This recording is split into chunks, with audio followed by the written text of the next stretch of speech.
nossa saudação aos amigos e amigas internautas. Estamos iniciando mais um programa Falando em Saúde. Neste programa, a gente trata de diversos assuntos sobre saúde com profissionais do ramo. E hoje o nosso convidado é o médico Laudelino Lucas na apresentação. Ele é de Salvador, Bahia e é médico residente clínico geral aqui em Carazinho. Laudelino Lucas, sua saudação. Olá, eu gostaria de deixar um abraço para todos os amigos internautas que estão acompanhando esse programa e espero que possamos sanar hoje algumas dúvidas e falar sobre um tema que considero muito importante para a saúde pública. Muito bem, o nosso assunto de hoje então será sobre hipertensão. É um assunto importante e é um problema que vem atingindo a cada ano que passa mais pessoas. Diversos motivos podem ter trazido esse grande aumento de pessoas hipertensas, mas o médico é que pode nos falar sobre esta situação que a mim me parece que a cada ano aumenta mais os hipertensos, Lucas. Com certeza. Nós temos dados recentes que demonstram que cerca de 25% da população brasileira é hipertensa. Isso quer dizer que a cada 4 pessoas, uma é hipertensa. Isso é algo muito incidente, muito prevalente e que merece a nossa atenção. E dessa população geral, os idosos com mais de 65 anos são aqueles mais afetados. São cerca de 60% deles que têm o diagnóstico de hipertensão. E um dado ainda mais assustador e importante que nos chama a importância desse tema é que no ano de 2017, cerca de 388 pessoas morreram a cada dia a consequência das complicações da hipertensão. Então, diante disso, a gente pode ver a grande importância desse tema e será um prazer falar sobre a hipertensão arterial hoje. E quais são os sinais que o hipertenso demonstra quando está sendo atacado por esse problema, digamos assim, os sintomas? Ok. Antes, eu gostaria de deixar um conceito para que as pessoas possam entender o que vem a ser a hipertensão. A gente fala tanto nesse termo, mas talvez alguns dos amigos não tenham em mente do que se trata. Para a gente entender de uma forma bem simples, eu gostaria de ilustrar como uma mangueira. A gente tem uma mangueira, a gente liga a torneira e tem um fluxo de água normal. Aquilo ali é o ideal. A gente pode dizer que para o nosso corpo seria uma pressão de 12/8. É o famoso 12/8, que é a pressão tida como normal. Mas se a gente colocar o dedo na ponta da mangueira, a pressão de água ela vai aumentar. Então, vai ter um fluxo muito mais forte, um jato muito mais forte. Então, parafraseando, a água seria o sangue, tá? E a mangueira, os nossos vasos sanguíneos. E qual é o malefício dessa pressão aumentada nos vasos? Essa pressão continuamente aumentada e sustentada vai trazer problemas na estrutura da parede desses vasos, tá? Então, esses vasos estão por todo o corpo. Temos vasos nos olhos, nos rins, no próprio coração. Então, com o passar do tempo, mantendo essa pressão elevada, a gente vai ter complicações que a gente vai falar mais à frente. Dos sintomas, como você perguntou, geralmente o paciente não sente nada. Então, ele pode ser hipertenso e ser assintomático. A grande maioria dos pacientes está hipertenso e não sente nada. Mas, quando sintomático, ele vai apresentar uma dor de cabeça, nós chamamos de cefaleia, ou uma dor na nuca, tá? Em alguns casos, se essa pressão estiver muito elevada, até tontura. Mas o que deve ficar para nós como alerta é que a maioria não vai sentir nada. Então, digamos assim, trocando em miúdos, hiper é grande, super, né? Algo maior. E tensão, uma tensão maior, né? Como o senhor disse, fechando com o dedo parte da saída de uma mangueira, a água vai ser com mais força. Isso. Porque o espaço para ela passar é menor. Não é? E quais seriam, então, os sintomas?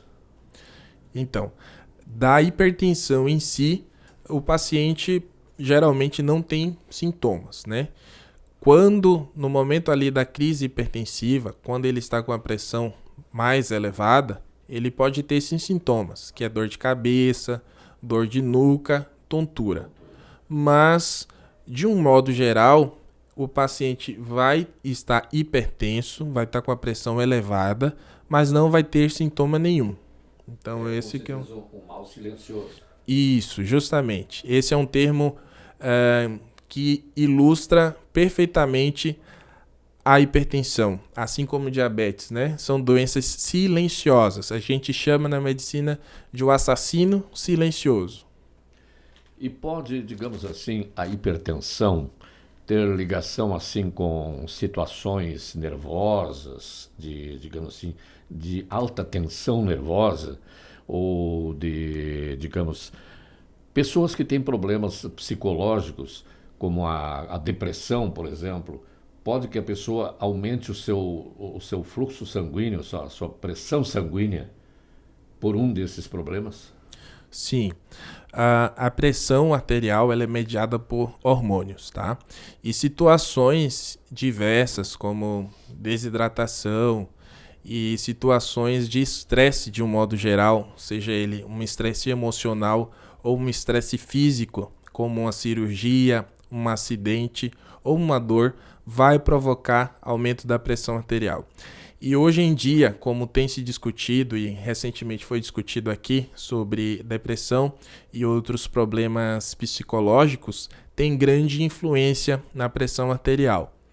A gente tem que diferenciar, porém, da hipertensão arterial como doença e uma pseudohipertensão, que é quando o paciente está com cifras elevadas da pressão arterial, mas a consequência de um outro fator, seja ele dor, seja um estresse emocional, e isso eu vou explicar melhor na hora do diagnóstico, como diagnosticar a pressão arterial. Sim, por exemplo, a pessoa, digamos assim, passa por uma situação nervosa que lhe provoca um nervosismo, automaticamente a pressão aumenta, né? Sim. E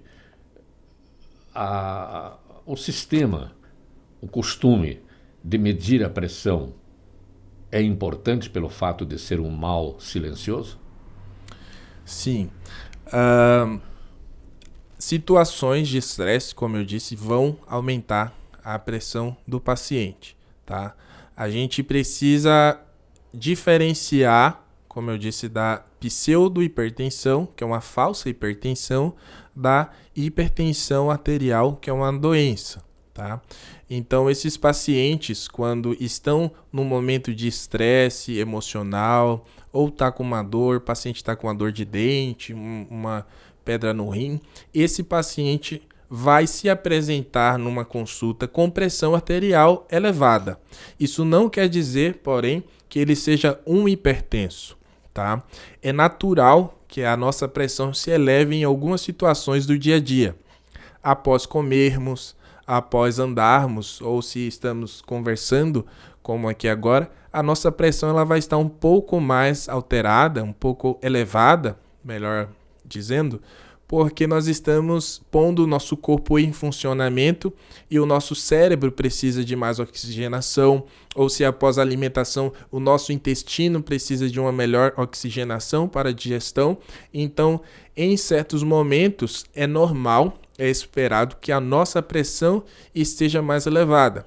Então, já quero frisar a importância das medidas da pressão, mas de como elas devem ser feitas. Não é suficiente medir a pressão.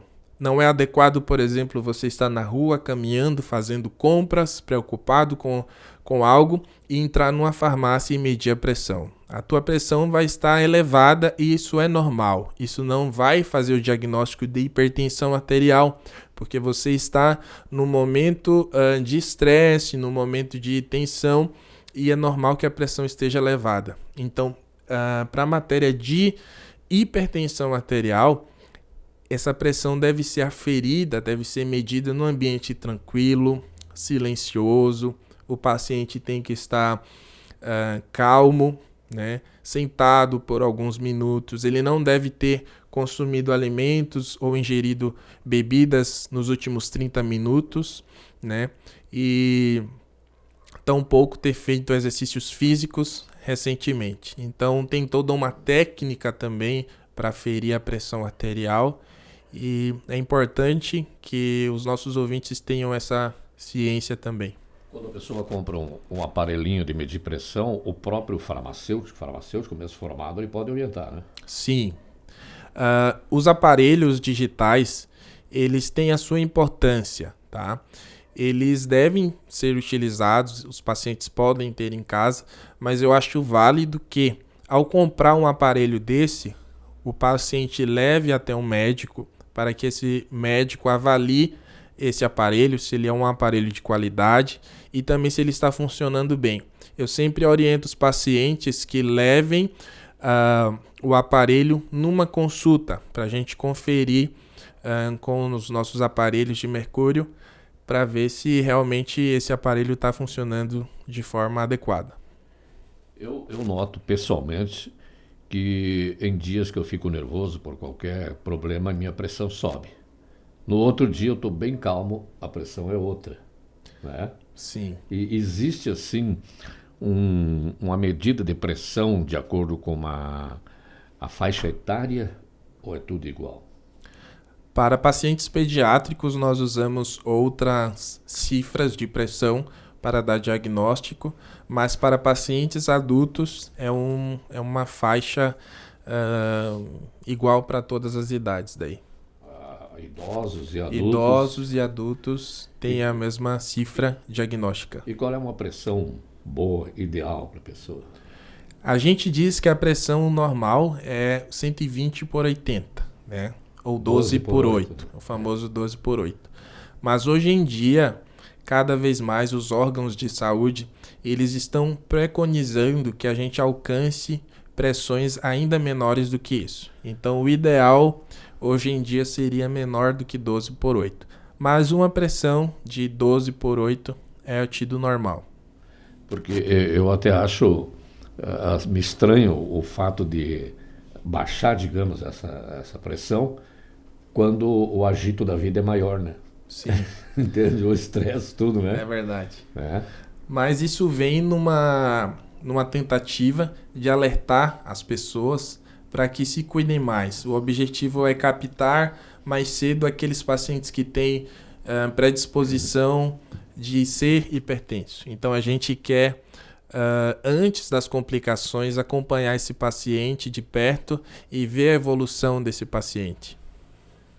Bom, entre as medicações, existe medicamento que consta na bula, redutor de pressão, e um outro é regulador. É a mesma coisa? Nós temos vários tipos de antihipertensivos. Nós temos os diuréticos, e são termos mais técnicos que eu não sei se seria adequado, mas nós temos vários tipos de antihipertensivos.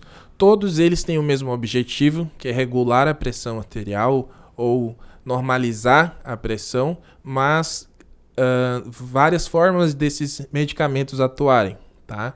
Uns são diuréticos, então o paciente vai urinar um pouco mais e com isso reduzir a carga hídrica que ele tem no organismo, né, a quantidade de água, e normalizar a pressão. E outros agem de outras formas também, bloqueando alguns sensores, alguns componentes, tá? Então são várias medicações, cada uma age de uma forma, mas todos têm o mesmo objetivo, que é normalizar a pressão do paciente. Eu observei até por experiência, desculpe, que eu medi a pressão, estava 12 por 8. Tomei o medicamento, 8 horas depois eu medi, estava 10 por 7. Ele baixou? Baixou a pressão. Baixou, né? Então, eu acho que se eu estou 12 por 8 e não sou um hipertenso, como se diz assim, regular, se eu estou 12 por 8, eu tenho a necessidade de tomar um medicamento? Sim, o tratamento deve ser feito todos os dias, né? Todos os dias e idealmente sempre no mesmo horário, o paciente deve tomar a medicação. Se por algum motivo ele está mantendo pressões mais baixas de forma contínua, né? Então, durante a semana o paciente aferiu a pressão e viu que está sempre abaixo do normal, ele pode discutir com o médico dele, de repente, ou a diminuição da dose do antihipertensivo ou trocar a medicação, mas sempre tem que tomar a medicação e idealmente sempre no mesmo horário.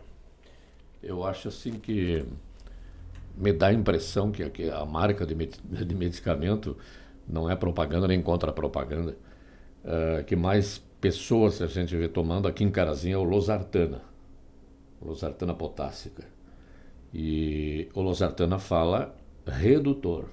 E tem um outro que eu tomei que era o regulador. Mas o efeito é o mesmo. O efeito é o mesmo. A princípio eu creio que são termos técnicos, mas são os mesmos efeitos, né? A losartana é uma das medicações da classe de bloqueadores dos receptores de angiotensina, que vai bloquear um dos hormônios ali que estão que influenciam bastante com as cifras da pressão arterial. Mas a gente tem várias outras medicações, né? E casos, por exemplo, de pessoas, digamos assim, que a gente conhece, cheio de saúde, robusto e tal, com uns 30 e poucos, 40 anos, que vai jogar um futebol e de repente morre no jogo. Isso pode ser um problema de pressão? A gente vê isso com bastante frequência e até mesmo jogadores de futebol profissionais, né? Que chegaram a óbito durante uma partida.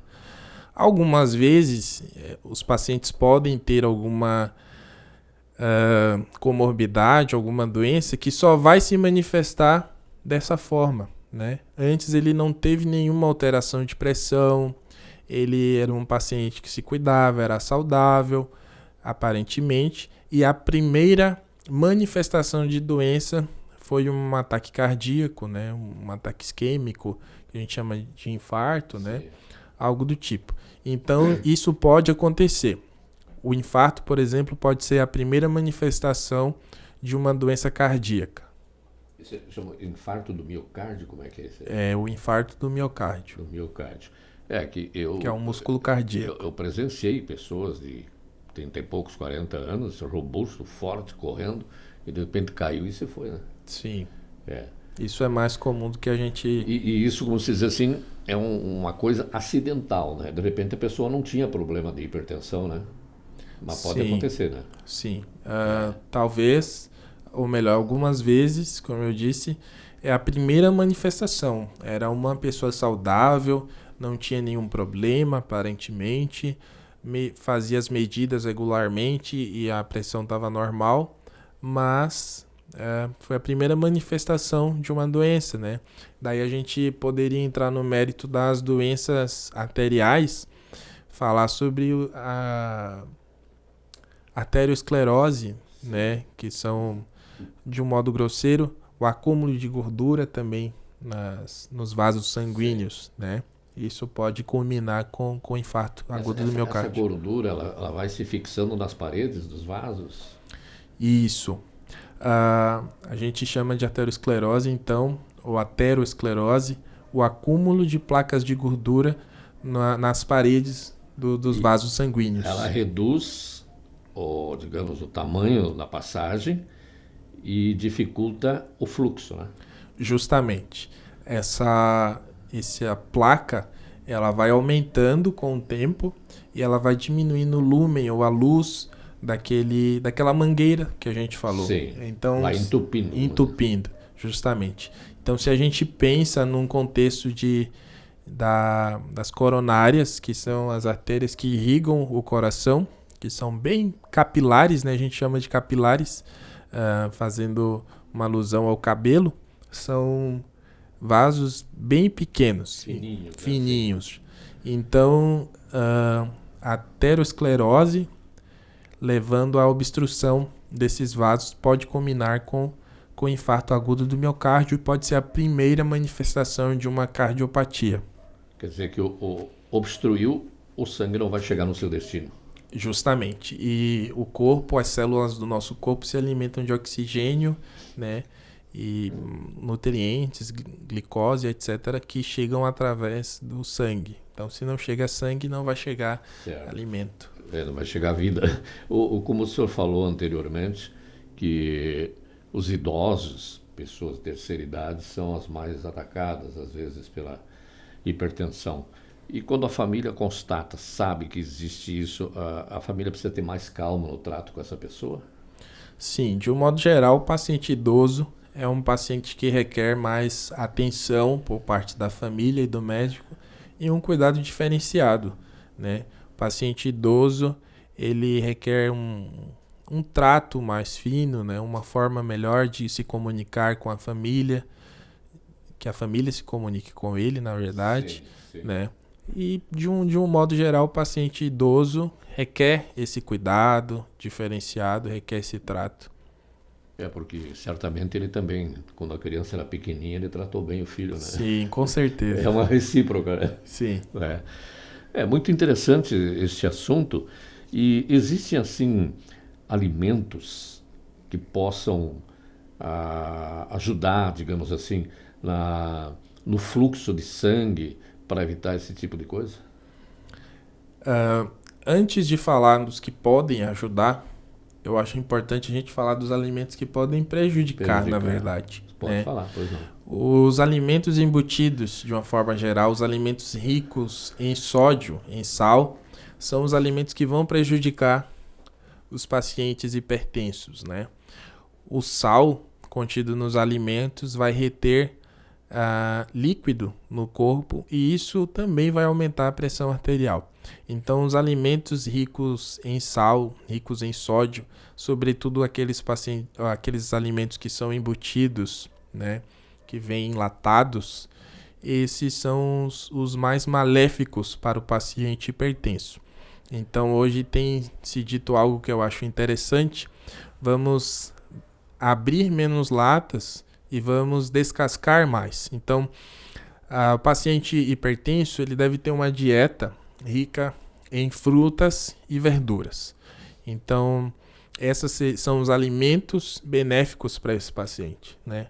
Uma dieta rica em frutas, em verduras, salada. Eu diria que para o paciente hipertenso ou diabético, na verdade, para o paciente de um modo geral, ele deve fazer o seu prato onde metade, 50% dele, é feito por saladas, verduras, legumes, e os outros 50% nós vamos dividir em dois.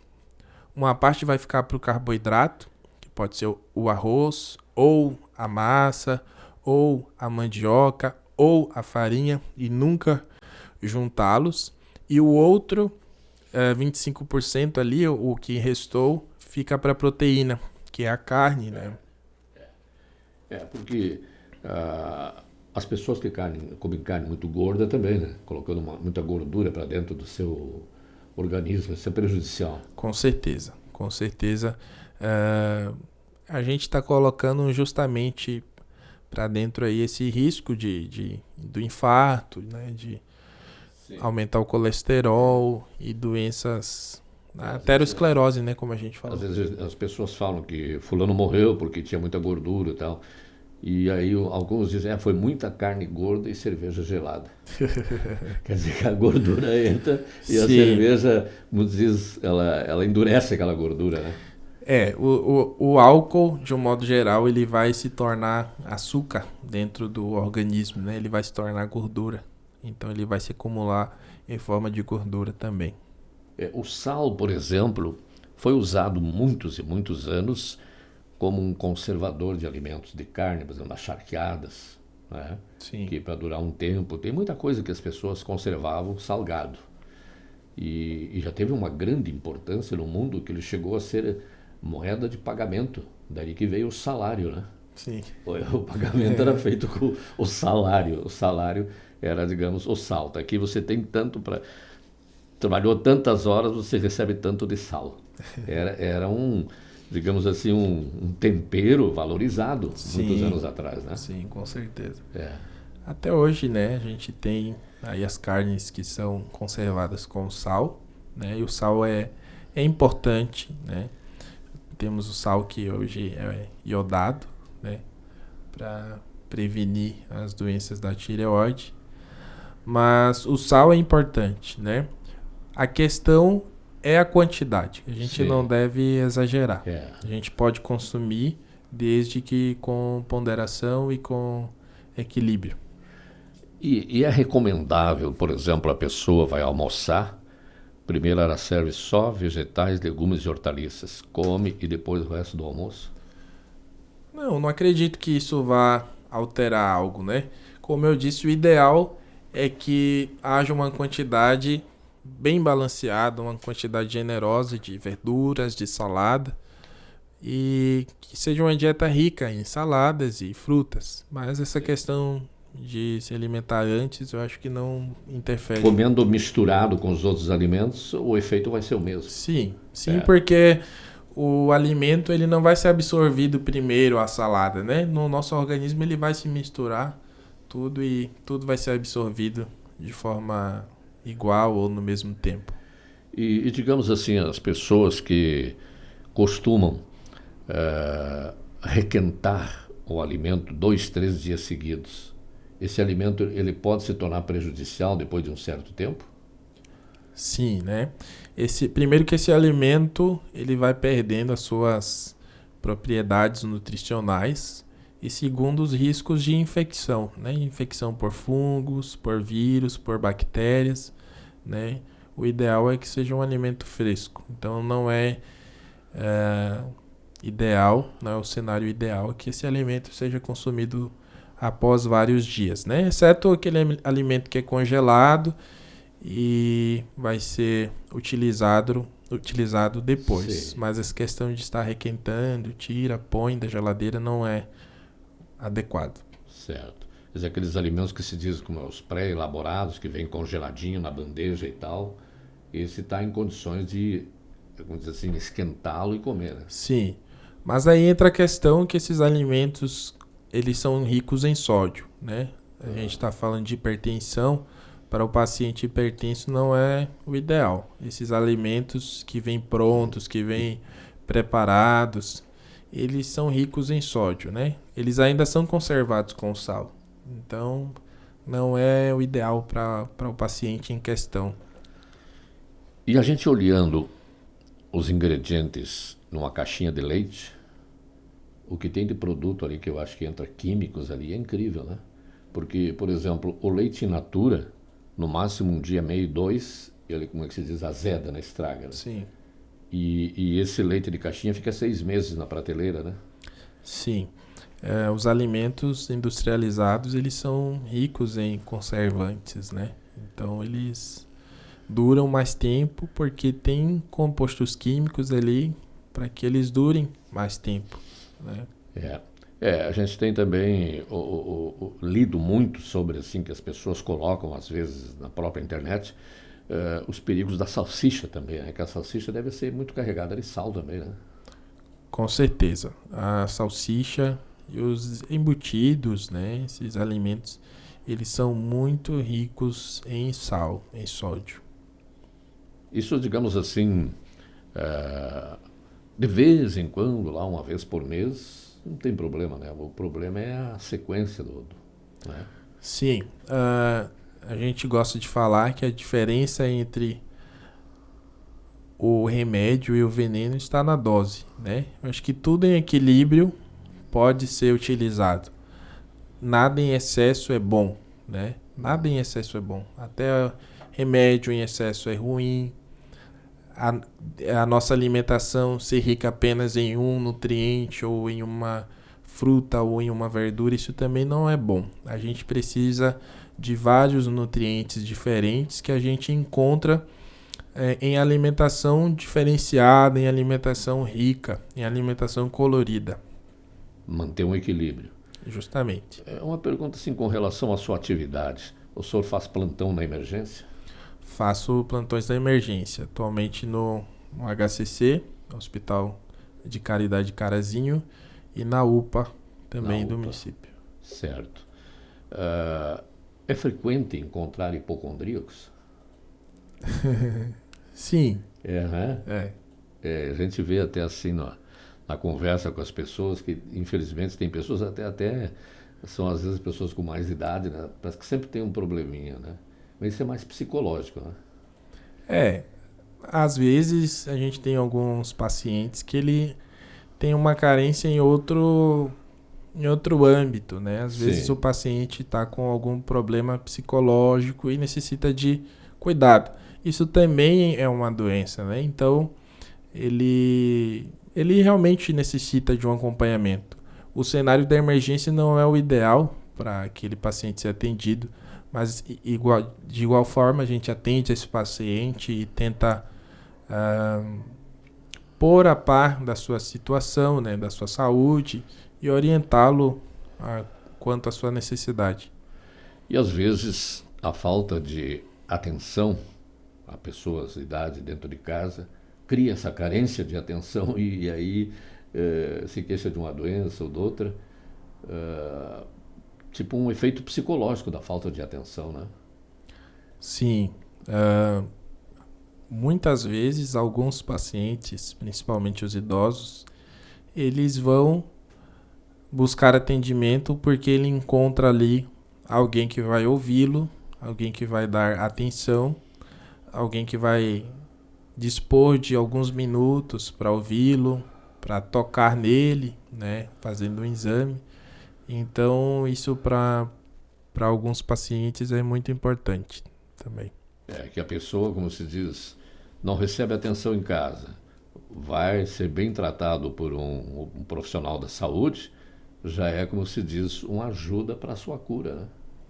Sim, é importante, né, acolher esse paciente, é importante recebê-lo bem e orientá-lo, né?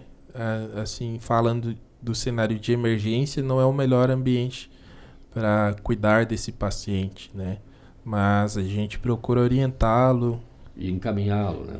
Sim, encaminhá-lo ao serviço que possa atender a essa demanda. Doutor, alguma coisa que o senhor gostaria de destacar dentro das suas atividades? Dentro da hipertensão, né? Gostaria de frisar que é uma doença muito prevalente, é uma doença de uma incidência muito grande, que afeta muitas pessoas e que é silenciosa, tá? Então, em matéria de diagnóstico, o paciente chegar na emergência com uma pressão alta, isso não dá diagnóstico de hipertensão.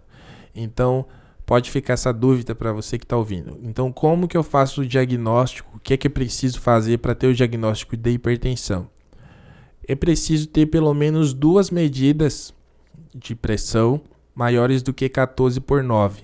Então, não basta chegar no hospital e ter uma pressão elevada, tu ainda não tem o diagnóstico de hipertensão. Tu precisa de um acompanhamento, né? Medir novamente essa pressão em um outro momento, dependendo da evolução, alguns exames complementares, como o mapa, para fechar esse diagnóstico. Uma particularidade é o paciente que se apresenta com uma pressão maior do que 18/10, né? E daí nós estamos aptos a fechar esse diagnóstico e iniciar o tratamento de hipertensão. Quanto ao tratamento, a gente não pode falar apenas do tratamento farmacológico. Associado ao tratamento farmacológico estão as mudanças do estilo de vida. Então, se esse paciente fuma, é importante que ele deixe de fumar. Se ele consome bebidas alcoólicas diariamente, é de suma importância que ele também deixe esse hábito. Se a dieta dele é rica em sódio, ele precisa diminuir a quantidade de sal que ele ingere diariamente. Ele precisa fazer atividades físicas, ainda que seja uma caminhada de 30 minutos todo dia. Isso vai repercutir de forma positiva na saúde desse paciente, tá? E reduzindo o peso corporal, a gente também tem uma redução significativa na pressão arterial. Então, se você foi diagnosticado com hipertensão e o médico ainda não iniciou o tratamento farmacológico, ainda não iniciou medicamento, também está correto, né? Dependendo de quanto que está a tua pressão, o médico pode optar, e também dependendo do risco cardiológico que você tem, ele pode optar inicialmente por um tratamento não farmacológico, que a gente chama de mudanças no estilo de vida. As pessoas, por exemplo, nas farmácias, diversas farmácias aqui de Carazinho, medem a pressão, né, das pessoas. E, digamos, chegou na farmácia, aguardar de 5 a 10 minutos para medir a pressão, né? Sim, o paciente tem que aguardar 5 minutos pelo menos, né, sentado, tem que estar bem posicionado, bem recostado na cadeira, com os pés sobre o solo, né? E é ter aquele cuidado de não ingerir alimentos ou líquidos antes da medida. Muita gente diz tirar a pressão, aí é perigoso, né? Se tirar a pressão a gente Matou. morre. Tirou, levou a zero. Né? Doutor, o senhor gostaria de acrescentar alguma coisa e futuramente gostaríamos de tratar de outros assuntos que o senhor achar importante, já que o senhor está trabalhando, pretende se dedicar à geriatria, né? Sim. Fazer um programa sobre isso aí para nós, né? Sim, com certeza. Para finalizar, então, sobre a questão da hipertensão, a hipertensão causa complicações, tá? Eu disse no início que falaria por que tantas mortes diariamente devido à hipertensão. A hipertensão em si, talvez ela não vá matar o paciente, mas as complicações que ela traz sim. Então, o paciente hipertenso que não é adequadamente tratado, ele pode ter problemas na visão, problemas renais, problemas cardíacos, né, como o infarto agudo do miocárdio, como a gente falou, ter o famoso derrame, que é o acidente vascular cerebral, e muitas outras complicações, tá? Então, o paciente hipertenso, ele precisa ir ao médico com frequência, tá? Não é adequado apenas renovar a receita, né? Os pacientes têm esse costume de apenas renovar a receita. Não, ele precisa, pelo menos a cada 3 meses, ter uma consulta com o médico para avaliar o clínico geral, né, que seja o cardiologista, para avaliar esse paciente, para ver se esse tratamento está adequado, se podemos reduzir alguma medicação, ou se é necessário aumentar dose ou outra medicação. E você, como paciente, precisa de alguns cuidados, né? Todo ano, o ideal é que o paciente vá ao oftalmologista para ver como é que está a saúde dos olhos. Como eu disse no início, nos olhos também nós temos vasos. E se a pressão nesses vasos está aumentada por muito tempo, né? Essa pressão mantida, sustentada, elevada, esse paciente pode perder a visão. Então é algo sério. Então, anualmente, o paciente deve ir ao oftalmologista para fazer um exame que a gente chama de fundo de olho, tá? Medir a glicemia, né? A diabetes que é tão ligada aí com a hipertensão, e com certeza também ir ao cardiologista no mínimo uma vez ao ano, né? Avaliar como que está esse coração, fazer alguns exames mais específicos, um eletrocardiograma, um ecocardiograma, teste de esforço, enfim. Tem várias coisas para se falar sobre hipertensão, mas o que eu quero deixar para vocês que nos ouvem, nos assistem, é a importância dessa doença. Valorize esse diagnóstico. Se você é um hipertenso, cuide-se. Outra coisa, não é só tomar remédios. Não basta tomar o remédio da hipertensão, não vai resolver o problema, só o remédio. É todo um tratamento, tá? É mudança no estilo de vida, é se alimentar bem, é praticar atividade física, é cortar hábitos maléficos e também a medicação, que é um dos pilares do tratamento. A pessoa vai fazer uma renovação de receita, digamos, eu faço a cada 6 meses, chego com a receita, dou para o médico copiar para me dar uma nova. O ideal seria o médico perguntar como é que o senhor está, o medicamento está atendendo, está dando problema, não está? O ideal é que o paciente marque uma consulta para ver o médico, né, para estar em uma consulta com o médico, né? A gente sabe que no ambiente do posto de saúde tem esses momentos onde é feita a renovação da receita, mas o paciente deve marcar uma consulta regularmente para que esse médico avalie. Mesmo que ele não esteja sentindo nada. Mesmo que ele não sinta nada. Certo. Vamos frisar isso, que o paciente hipertenso, na maior parte do tempo, ele não sente absolutamente nada. É o silêncio, né? Sim, silencioso. Muito bem. Lucas, alguma coisa mais a acrescentar? Não, quero dizer que foi um prazer estar aqui. Espero estar novamente em um outro momento abordando outros assuntos dentro da clínica médica. Como disseste também, a geriatria, que é algo que eu pretendo seguir como carreira. E falar de um modo geral sobre a saúde, que é tão importante. E agradecer pelo espaço.